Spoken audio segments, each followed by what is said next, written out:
Hi అండి. ఇదైతే morning గుడికి వెళ్ళొచ్చిన తర్వాత టిఫిన్ ప్రిపేర్ చేస్తున్నాను అనమాట. ఇక్కడ అప్పటికే టైం చాలా లేట్ అయిందని తొందరగా అయిపోయే టిఫిన్ అయితే చేస్తున్నాను. ఇక్కడ అటుకులు చేస్తున్నాను. అటుకులు చాలా హెల్తీ అండి. మనం నార్మల్గా తినే ఇడ్లీ దోశల కంటే చాలా హెల్తీ. ఎందుకంటే దీంట్లో మనం టమాటా అండ్ ఆనియన్స్ ఇలాగా వెజిటేబుల్స్ వేసుకొని చేసుకుంటే హెల్తీ. నార్మల్గా ఆయిల్లో తాలింపు వేసుకుంటే అంత హెల్తీ ఏం కాదు. ఇలా చేసుకుంటే చాలా హెల్తీ అనమాట.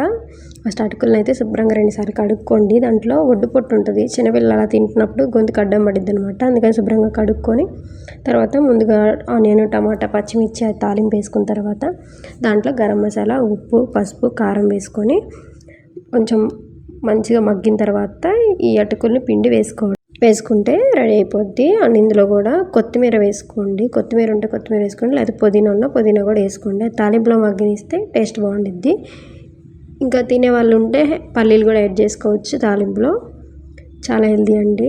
మార్నింగ్ అయినా ఈవినింగ్ అయినా మోస్ట్లీ ఈవినింగ్ చేసుకోండి. ఎవరైనా ఫస్ట్ టైం మన ఛానల్ చూస్తున్నట్టయితే సబ్స్క్రైబ్ చేసుకోండి. Thank you.